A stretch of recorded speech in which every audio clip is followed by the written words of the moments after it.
What's up YouTube? Capital G here, looking at a brand new interesting card from Raging Tempest, and this is cool because this is a card that directly benefits from and at the same time punishes Pot of Desires, which is super cool because you know that Pot of Desires has made a huge impact on the meta at regionals on Sunday with so many people playing that damn card in everything, and I would probably say it's the best card out of the Dark Illusion. So we're going to be seeing Pot of Desires for a very long time. This is all-consuming Glutton, and as soon as I saw that artwork, I immediately thought of Kirby because this guy really doesn't look too big, but he's just eating everything. This guy just has an insatiable appetite. He just eats. He eats like a gremlin or something like that. I don't know how many people are gonna get that reference, gremlins.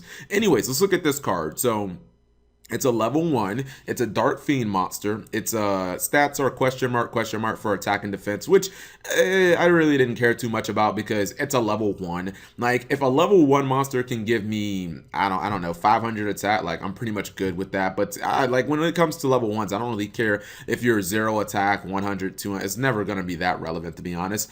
All right, cannot be normal summoned or set. Must first be special summoned from the hand by banishing 5 or more cards face down from your hand, your side of the field, and or extra deck. Cannot be special summoned by any other way. So it's a Nami, and when I saw the first two, I was like, oh god, this card had better be like super broken. I mean, I'm not trying to give up 5 cards from my hand or even from my field, not even a combination. Like, if I was going to give up 3 cards from my field and 2 from my, that's a lot, man, because you have to banish those cards face down, much like Pot of Desires, and we now know how difficult it is to get those cards back. I have not seen anybody put cards back into their deck outside of like Omega. I mean, like, when I play on YGO Pro, yeah, I see a couple of people on live stream using like Necroface, but in general, the only way getting them back is kind of like Omega to the graveyard. But that last third option is actually pretty spicy. Like, I love that option. Banish 5 cards face down from my extra deck. Number 1, your opponent doesn't know what they are, so your opponent can't necessarily, oh man, he banishes Utopia to Lightning. Do you know that I could still have it as an option? You don't know. Did I banish my Castel? These monsters that you assume that I run, which of them did I banish? You don't know. So there's obviously that angle. And just, you know, when you're banishing from the extra deck, that's not like it goes back to the Pot of Desires thing. It's not a real it's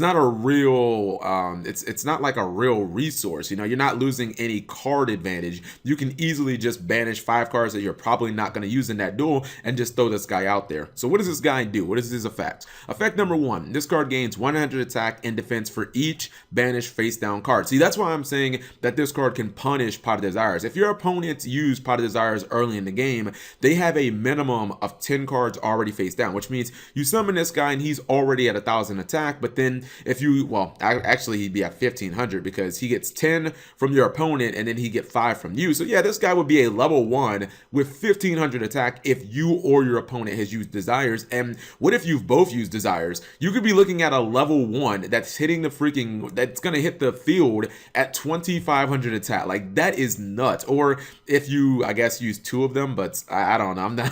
I don't usually use 2 Desires in one duel. Nothing good comes from that most of the time. But anyways, let's look at effect number 2. This card cannot be tributed or used as a material monster for a fusion, synchro, or exceed summon. So Konami don't want you doing shit with this guy. They don't want you tributing it for like enemy controller. They don't want you using it for like a monarch summon. They don't want you fusion summoning with it, exceed, synchro, all that stuff is out the door. The only thing I can think of is you gotta like creature swap it or something like that. I mean, to be honest, those restrictions are fair because of the third effect. I think you should be, maybe it's just me being biased, I kind of feel like you should be able to fusion summon with it, but like, obviously I wouldn't want people being able to like get a Glut Ball from their graveyard and go into like Formula Synchron. Like, that would be dumb, you know what I mean? And it would have been really stupid if they would have made this guy a tuner. Oh my, that would have just been like, okay, why did you make this card? All right, effect number 3, and this is the reason why I think this card is actually pretty good when you combine it with the whole banishing from the extra deck summoning condition. Once per turn, if this card battles an opponent's monster at the start of the damage step, you can banish that opponent's monster face down. Okay, so you do not go into damage calculation, obviously. It's like, it activates basically like Neospacian Grand Mole, where I can just summon this card and I can just attack into a Titanic Galaxy and your shit just gets banished face down. Now, it's only once per turn, but it also means that like your opponent basically just has to give up a monster just to run over this, or like they have to just give up. Like, let's say you're playing against Magic Specters or whatever, and you have a Fox and you have a Bumbuku on field. So you just have to ram your Bumbuku into it and just let your Bumbuku die for free and then run it over like with Fox, assuming that my guy isn't bigger than it. And yeah, it doesn't target either. So you could just summon this like and just attack into a Dart Destroyer, and bye-bye Dart Destroyer, you're not getting your effect. You're face down, you're banished, you never hit the graveyard. We never go into damage calculation, so I still keep my card. And I don't know, I kind of like this card a lot. As far as what decks I could see this being ran in, my first impression was kind of like Demise decks, because it's very easy to summon. Demise decks don't need their extra deck at all.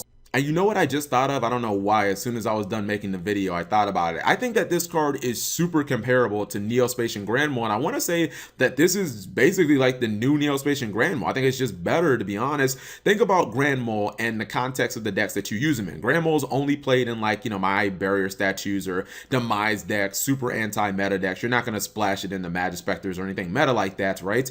But this card is very similar in the fact that it can get rid of pretty much anything it attacks. It's summoned very easily because those same Demise and anti-meta decks, they don't care about their extra decks at all. They can just randomly throw shit in there and not have a second care. But this guy doesn't take up your normal summon, and he still gives you that field presence. So you summon him, you attack into a Titanic Galaxy, just like if Mole would bounce the Titanic Galaxy, you just banish it face down. So you're still getting rid of the monster, but you keep your field presence. This guy stays on the field, so when your opponent turns around and it's their turn, they're like, fuck, I can't just attack directly. I gotta run in, I gotta waste the monster on this little fucker. And that's when, you know, you're playing a Demise deck, you can just, you know, banish one of their shits, and then when they attack again, that's when you Quaking Mirror Force them and just start laughing at them. So I don't know, like honestly, I could totally see myself running like one copy of this and my barrier statues. Like, what you gonna do when I summon this and then I special summon this and then I like follow that up with a Fossil Niner? Like, you're just, oh my, like everything that you put on the board is just banish, banish, banish, banish, banish. I set like a Quaking or something like that to protect my Fossil Niner. Like, you will get shit on. So I am loving this card for like anti-meta-ish decks. Maybe like some Gradles in there. Like I am very excited about this card.